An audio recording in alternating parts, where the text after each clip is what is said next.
La guerre des États-Unis contre l'Iran a repris. Plusieurs jours de frappe ont déjà eu lieu.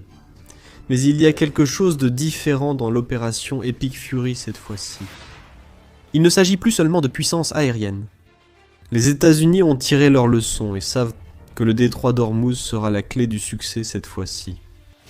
Alors, les États-Unis ont déployé une arme secrète. Et ce n'est pas n'importe quelle arme, c'est quelque chose que l'Ukraine a mis au point et que les États-Unis ont appris à utiliser. L'Ukraine a remis la clé aux États-Unis. Pour la première fois, les Américains l'utilisent pour franchir la barrière du détroit d'Ormuz, et l'Iran n'est pas prêt à y faire face. Quelle est cette clé ? CENTCOM, le commandement central américain, va expliquer. Dans un article publié le 13 juillet sur X, le CENTCOM a révélé qu'il avait lancé une vague de frappes offensives contre l'Iran la veille, et que ces frappes avaient touché plusieurs sites. Tout cela avec pour objectif explicite d'empêcher l'Iran d'attaquer le trafic maritime dans le détroit d'Ormuz. Les forces du CENTCOM ont frappé les systèmes de défense aérienne militaire iraniens, les sites radars côtiers, les capacités de missiles et de drones, ainsi que de petites embarcations, en utilisant des avions de chasse américains, des navires de guerre, des drones aériens kamikazes et des drones maritimes kamikazes. Pour la première fois, l'article a révélé. C'est cette dernière déclaration qui est tout le point clé. Pour la toute première fois, les États-Unis ont utilisé des drones maritimes kamikazes à des fins offensives contre un ennemi. Et ce faisant, l'Amérique vient de montrer au monde entier qu'elle s'est inspirée de tout ce que l'Ukraine a réussi à accomplir contre la Russie en mer Noire et en mer d'Azov. L'Ukraine est l'innovatrice de la technologie des drones et a établi le modèle pour utiliser des drones maritimes afin de contrôler une petite étendue d'eau. L'arme secrète de l'Ukraine est maintenant utilisée contre l'Iran. Mais est-ce vraiment une arme fabriquée en Ukraine qui cause ces dégâts ? Des signes l'indiquaient, apparus environ un mois avant que les États-Unis n'emploient pour la première fois des drones maritimes. Le 9 juin, United 24 Medi a rapporté que les drones maritimes Magura V5 de l'Ukraine avaient fait leur début dans l'Indo-Pacifique lors d'une opération d'entraînement américaine. Le drone a fait forte impression. L'opération, qui comprenait 17 000 soldats, a réussi à couler un navire cible lors d'un exercice de tir réel aux Philippines, démontrant ainsi qu'il est exactement tel que l'Ukraine l'a toujours présenté. Ce même drone sème le chaos dans la flotte russe de la mer Noire, au point qu'elle ne compte pratiquement plus en Ukraine aujourd'hui. Aux Philippines, les États-Unis ont découvert pour la première fois la puissance de l'arme ukrainienne. Les États-Unis ont même mené cette frappe dans le détroit de Luçon, ce qui semblait être un geste délibéré, pour montrer aux pays qui contrôlent des voies navigables étroites, comme l'Iran, avec sa mainmise sur le détroit d'Ormuz, que les États-Unis peuvent utiliser efficacement des drones maritimes. Cette opération a marqué la propagation officielle des drones ukrainiens au-delà de la mer Noire. Cela pourrait vous faire penser que les États-Unis ont utilisé le Magura V5 pour frapper l'Iran le 12 juillet. Ces suppositions sont toutefois erronées. Les États-Unis ont peut-être testé le Magura V5, et il se peut bien qu'ils déploient bientôt la puissance de ce drone, qui dispose d'une charge utile de 320 kg et d'une portée de 430 000 nautiques dans le détroit d'Ormuz. Pour leur premier déploiement de drones maritimes au combat, les États-Unis, inspirés par l'Ukraine en mer Noire, ont choisi d'utiliser leurs propres drones pour envoyer un message à l'Iran. Une nouvelle arme est arrivée dans la région. Ce n'était pas le Magura V5 que les États-Unis ont utilisé le 12 juillet, c'était le Corsair. Dans son rapport sur ce que le CENTCOM a fait en Iran, le Military Times indique que les États-Unis ont utilisé des Corsairs pour contribuer à réduire la capacité de l'Iran à continuer d'attaquer les navires commerciaux dans le détroit d'Ormuz. Il est facile de voir pourquoi les États-Unis ont peut-être préféré ce drone maritime au drone ukrainien, plus éprouvé. Le Corsair est un véritable concentré de puissance. Construit par Saronic, une entreprise basée au Texas, le Corsair mesure 24 pieds et peut transporter une charge utile de 1000 kg sur une distance de plus de 1000 milles nautiques. Il peut donc parcourir plus de 2 fois la distance du Magura V5 et délivrer plus de 3 fois la puissance explosive lors d'une attaque kamikaze. Le Corsair peut également atteindre des vitesses allant jusqu'à 35 nœuds, ce qui le rend suffisamment rapide pour faire face aux vedettes rapides iraniennes, qui représentent la principale menace dans le détroit d'Ormuz. Après tout, la marine traditionnelle de l'Iran ne pourra pas faire grand-chose. Vers la fin de la première phase de l'opération Epic Fury, les États-Unis affirmaient avoir détruit plus de 160 navires de guerre iraniens, mettant ainsi la marine iranienne hors d'état de nuire dès le début. Désormais, Les vedettes rapides et petits navires similaires sont au cœur de la stratégie iranienne. Inspirés par le modèle ukrainien en mer Noire, les États-Unis veulent faire du Corsair la riposte idéale.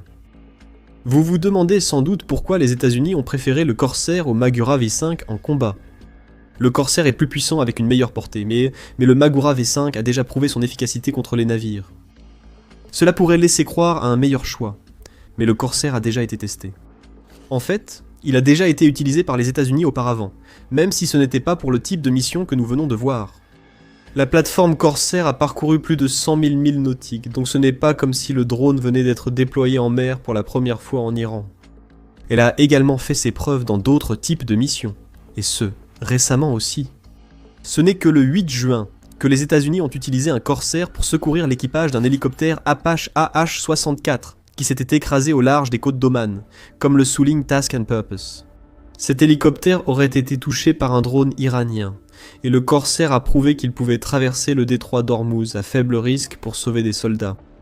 C'était une première pour les États-Unis, qui utilisaient pour la première fois un drone maritime pour secourir du personnel bloqué en mer. Sur le champ de bataille, l'information, c'est le pouvoir. Mais une bataille reste invisible. Chaque jour, des courtiers en données collectent, regroupent et vendent vos données personnelles sans votre connaissance ni votre consentement. Notre sponsor du jour, Inconi, vous aide à effacer ces données de centaines de bases de données en seulement quelques clics. Vos données personnelles et familiales, comme adresse et téléphone, pourraient être en ligne sans que vous le sachiez. Cela peut entraîner des appels indésirables, des arnaques et des vols d'identité. C'est dangereux pour vous et votre famille. C'est pourquoi j'utilise Inconi. Inconi trouve automatiquement où vos informations personnelles sont exposées et envoie des demandes de suppression en votre nom. Ils ne peuvent pas vous nuire s'ils ne peuvent pas vous trouver. Et avec le forfait illimité, vous pouvez aller encore plus loin. Collez simplement le lien d'un site exposant vos données. Et les experts en confidentialité d'Inconi prendront en charge les suppressions personnalisées. Commencer ne prend que quelques minutes, et après une autorisation unique, Inconi s'occupe du plus gros du travail pour vous. Reprenez le contrôle de votre vie privée dès aujourd'hui. Utilisez notre code spécial pour obtenir 60% de réduction sur n'importe quel abonnement annuel Inconi. Scannez le code QR ou cliquez sur le lien ci-dessous et commencez à supprimer vos informations personnelles du web. Vous savez déjà que l'information, c'est le pouvoir. Utilisez maintenant ce pouvoir pour vous protéger et reprendre le contrôle de votre vie privée avec Inconi. Le 12 juillet, le CENTCOM a agi très différemment avec le Corsair. Les États-Unis ont vu l'Ukraine redéfinir la guerre navale moderne. Inspiré par des modèles tels que le Magura, qui pourrait bientôt tracer sa voie dans le détroit d'Ormuz. Les États-Unis ont exhibé la force de leurs drones maritimes face à l'Iran. C'est un signal clair au régime de Téhéran que la bataille pour le détroit d'Ormuz va se dérouler différemment cette fois-ci. Comme la mer Noire, le détroit d'Ormuz est une étendue d'eau relativement petite avec des points d'accès bien définis. C'est contrôlable. Cependant, des questions subsistent auxquelles nous n'avons pas encore répondu. La principale étant ce que les États-Unis ont réellement frappé avec le Corsair. Une frappe inédite a eu lieu, mais qu'a-t-elle détruit ? Vous découvrirez bientôt la réponse. Ceci est un rappel. Vous regardez The Military Show. Si vous n'êtes pas encore abonné, c'est le moment d'appuyer sur le bouton. La campagne de la mer Noire de l'Ukraine diffère essentiellement de l'opération américaine avec ses drones maritimes, notamment par le type de cible visée. L'Ukraine cible la destruction de navires avec ses drones maritimes, sachant que la Russie ne peut pas remplacer ceux perdus en mer Noire. Les États-Unis n'ont pas ce luxe face aux vedettes iraniennes, plus petites, rapides et bien plus nombreuses que les navires de guerre russes. Les États-Unis ont donc choisi de viser directement la base d'où partent les vedettes rapides, plutôt que de cibler ces dernières avec le Corsair. L'action des États-Unis avec les Corsair le 12 juillet s'inscrivait dans une série de frappes plus larges impliquant aussi drones aériens, navires de guerre et avions de chasse visant des dizaines de sites militaires iraniens. Cependant, c'était la mission des Corsair de cibler la base navale de Bandar Abbas. 3 drones maritimes américains ont frappé cette base, expliquant le choix des États-Unis pour cette première cible de combat. Bandar Abbas est l'une des bases navales majeures d'Iran, servant de principale installation à la marine iranienne et aux forces navales du Corps des gardiens de la Révolution islamique, CGRI. Il est surtout chargé de déployer les vedettes rapides utilisées par l'Iran pour perturber la navigation dans le détroit d'Ormuz. Bandar Abbas est en quelque sorte un couteau suisse pour les forces navales iraniennes, rapporte Sandbox. La base abrite des centres de commandement et de contrôle. L'Iran l'utilise comme base de départ pour ses vedettes rapides et ses poseurs de mines, qui ont déjà causé de nombreux problèmes dans le détroit d'Ormuz.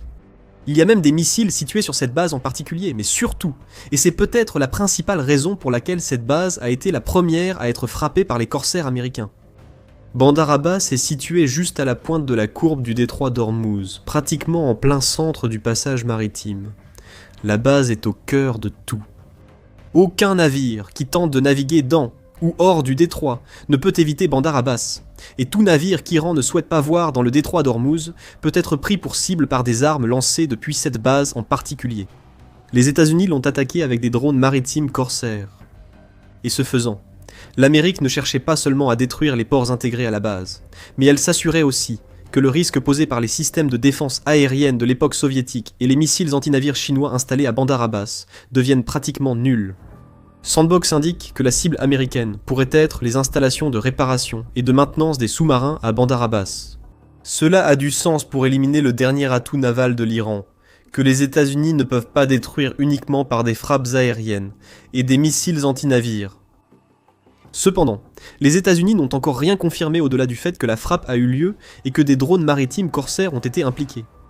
Bandar Abbas connaît déjà les frappes américaines, ayant été touché auparavant. Le régime iranien n'était pas prêt face à ce que les États-Unis avaient préparé cette fois. C'était impossible. Le corsaire n'avait jamais servi à mener une frappe auparavant. Et bien que l'Iran ait probablement pensé que les États-Unis finiraient par introduire des drones maritimes dans la bataille pour Ormuz, il ne s'attendait clairement pas à ce que ces drones soient utilisés pour frapper une base. Peut-être des vedettes rapides, mais une des bases côtières iraniennes les plus fortifiées ne devait pas être atteinte. Pourtant, elle l'a été. Même si l'Iran ne pensait pas que le corsaire serait l'arme principale de l'Amérique, il savait que quelque chose se préparait. Le président américain Donald Trump l'a clairement indiqué avant la relance de l'opération Epic Fury. Frustré que les négociations n'avançaient pas aussi vite que les États-Unis l'auraient souhaité, ou dans la direction voulue par les États-Unis, Donald Trump a déclaré le 8 juillet que l'accord de cessez-le-feu entre les États-Unis et l'Iran était terminé, qualifiant les dirigeants du pays de fous et de racailles. Cela faisait suite au pire échange de frappes entre les États-Unis et l'Iran, depuis que les deux parties ont signé un protocole d'accord qui, entre autres, garantissait une période de cessez-le-feu de 60 jours. On suppose que cette garantie a échoué. Les États-Unis ne semblent pas vouloir s'arrêter non plus. 2 jours après avoir utilisé pour la première fois un drone maritime comme arme, Trump a annoncé que les centrales électriques et ponts iraniens seraient les prochaines cibles, tandis que les États-Unis ont imposé un blocus aux ports iraniens du détroit d'Ormuz. La semaine prochaine, ça va vraiment mal se passer pour eux, a déclaré Trump, ajoutant « Nous allons détruire toutes leurs centrales électriques, nous allons détruire tous leurs ponts, à moins qu'ils ne viennent à la table des négociations. » Au risque de paraître cynique, plus ça change, plus c'est pareil. Les États-Unis et l'Iran semblent être revenus à la situation d'il y a quelques mois, soulevant la question de ce que cela implique pour l'avenir. Nous voyons les États-Unis réaliser des actions inédites, tout en relançant les frappes aériennes et navales qui ont défini la situation dans le détroit d'Ormuz pendant une grande partie de la période entre mars et juin. Ce n'est pas temporaire pour l'administration Trump. Trump a clairement indiqué que la guerre avec l'Iran est de retour, et qu'elle durera aussi longtemps que les États-Unis en auront besoin. Une notification officielle a été donnée au Congrès, indiquant que les États-Unis reprennent leurs activités militaires en Iran sous la forme d'une lettre que Trump a envoyée le 10 juillet, informant le Congrès que ces activités ont commencé. Cela a déclenché un débat aux États-Unis. Une notification n'est pas la même chose qu'une approbation du Congrès. L'administration Trump n'a pas cherché d'approbation la première fois, évidemment. Le débat faisant rage, nous examinons les conséquences militaires de la première frappe américaine avec un drone maritime. Ces implications sont énormes, car cet incident unique pourrait annoncer un changement radical dans la façon dont les États-Unis développent et acquièrent des armes. Saronic illustre parfaitement la transformation actuelle de l'industrie de la défense américaine. Encore une fois, inspirée par l'Ukraine. Les États-Unis s'appuient sur leurs industriels de la défense pour fournir une réelle capacité de combat, au lieu de dépenser des millions dans des plateformes et armes. Celles-ci servent autant à projeter la puissance qu'à réellement la déployer. Le Corsair est l'un des résultats de cette évolution des achats militaires. Le drone maritime coûte moins d'1 million de dollars aux États-Unis, ce qui le rend plus économique que tout missile américain utilisé contre l'Iran. Il peut réaliser des missions de sauvetage et d'attaque. Ce que nous voyons ici, c'est un passage à la maîtrise des coups combiné à l'efficacité au combat. Ce qui, en résumé, décrit parfaitement l'approche de l'Ukraine pour développer les armes qu'elle utilise contre la Russie. Ce changement est en cours. En Iran, plusieurs nouvelles armes devraient être lancées, venant compléter celles déjà utilisées par les États-Unis. Ce changement incitera probablement les États-Unis à développer bien plus de drones de tout type. Encore une fois, c'est dû à l'Ukraine. Cela a montré que les drones servent à presque toutes les tâches de la guerre moderne, plaçant les États-Unis dans la position inattendue de devoir rattraper leur retard. En revenant sur le conflit ravivé en Iran, il est évident que le détroit d'Ormuz sera le point central à la fois pour les États-Unis et pour l'Iran. Comment en serait-il autrement ? Le chaos dans cette voie navigable a marqué l'opération Epic Fury plus tôt cette année, lorsque le blocus de l'Iran a fait flamber les prix du pétrole et exploser les tensions mondiales. La guerre a limité la capacité des pays du Golfe à vendre du pétrole et a laissé de nombreux pays occidentaux se lamenter sur un conflit qu'ils estimaient inutile. Les prix du pétrole ont déjà commencé à augmenter de nouveau, rapporte CNBC. Ce n'est pas un hasard si la première frappe d'un corsaire a eu lieu dans le détroit d'Ormuz. Au final, le contrôle de cette voie navigable déterminera l'issue du conflit entre les États-Unis et l'Iran. Les deux camps le savent. Trump a déjà déclaré un blocus, ainsi qu'une demande de droits de douane de 20% sur les navires, qui a rapidement été retirée. L'Iran dit qu'il va arrêter toutes les exportations de pétrole du Moyen-Orient par le détroit. L'Iran a aussi lancé ses propres attaques, visant des bases américaines au Koweït et à Bahreïn, ainsi que des pétroliers battant pavillon des Émirats arabes unis dans le détroit d'Ormuz, en réponse aux frappes américaines. On commence à avoir l'impression de revivre le printemps 2026. Pour les États-Unis, la différence maintenant, c'est qu'ils disposent d'une nouvelle arme dans le détroit d'Ormuz. Il reste à voir dans quelle mesure cette arme va changer la donne. Le corsaire est clairement efficace, mais il semble peu probable qu'il soit utilisé pour poursuivre des vedettes rapides. Le Financial Times estime que l'Iran possède entre 500 et 1000 de ces types de bateaux. Utiliser une flotte de drones marins, coûtant près d'1 million de dollars pour les traquer est inefficace, et peut être irréalisable à cause de leur nombre. À la place, les États-Unis pourraient envisager d'utiliser le corsaire de la manière que nous avons déjà vue, pour des opérations de sauvetage lorsque cela est nécessaire, et pour des frappes contre les ports et les bases côtières que l'Iran utilise pour contrôler le détroit d'Ormuz. La logique est solide. Neutraliser à la source les vedettes rapides de l'Iran réduit l'impact qu'elles peuvent avoir sur la navigation, donnant ainsi aux États-Unis plus de temps pour accomplir ce qu'ils veulent faire en Iran, avant que la pression de la communauté internationale ne s'exerce comme cela a été le cas auparavant. Le corsaire pourrait aussi escorter des navires marchands dans le détroit d'Ormuz. L'US Naval Institute a indiqué en juin que la commission des forces armées de la Chambre recommandait cet usage pour les drones maritimes américains. La commission estime que les embarcations militaires habitées pourraient être assistées par des navires de surface sans équipage dédié, des USV, offrant meilleure protection, alerte précoce, détection et défense, tout en réduisant les risques pour le personnel.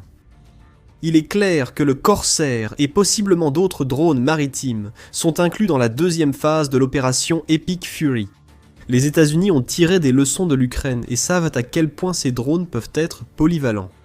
Même s'il est peut-être impossible d'appliquer la stratégie ukrainienne contre la Russie en mer Noire à cause du nombre de vedettes rapides iraniennes, l'Amérique vient de prouver la dangerosité de ces corsaires. Nous pensons que les drones marins américains mèneront bientôt plus de frappes côtières. Au-delà, les possibilités sont nombreuses, et la prochaine action des États-Unis dépendra sans doute de la réaction de l'Iran dans le détroit d'Ormuz. Les États-Unis pourraient aussi engager des moyens bien plus coûteux dans la guerre contre l'Iran. Les États-Unis ont un type de navire particulier, autrefois qualifié de déception à 22 milliards de dollars. Ce navire est passé d'un désastre à une super-arme équipée de missiles hypersoniques, capable de frapper des cibles à des milliers de kilomètres de distance. Quelle est cette super-arme ? Découvrez-le dans notre vidéo. Et si vous avez trouvé cette vidéo utile, nous en avons beaucoup d'autres à venir. Abonnez-vous à The Military Show et activez la cloche de notification pour être averti à chaque fois que nous publions une nouvelle analyse vidéo. Et merci, comme toujours, de nous regarder.